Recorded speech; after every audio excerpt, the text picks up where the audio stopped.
আপনি কি জানেন আজ যে বার্গারটা অথবা যে পিৎজাটা আপনি খেলেন এইটাই ধীরে ধীরে আপনার শরীরের ভিতর বিষ হয়ে উঠছে। আসসালামু আলাইকুম, আমি একজন স্বাস্থ্য সহকারী।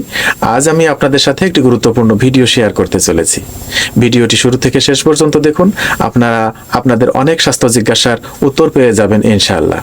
প্রিয় দর্শক, প্রতিদিন অনেক রোগীর একটা কমন সমস্যা দেখি, আর তার সবচেয়ে বড় কারণ হলো ফাস্টফুড।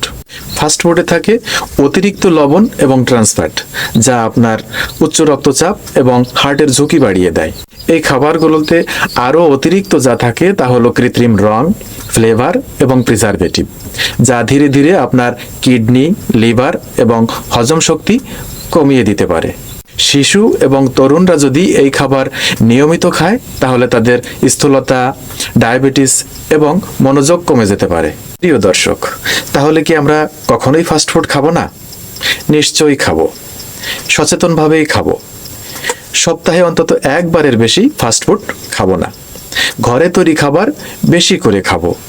ফল এবং শাকসবজি নিয়মিত খাবো। এই ভিডিওটি আপনার পরিবারের প্রতিটি সদস্যেরই জানা থাকা জরুরি।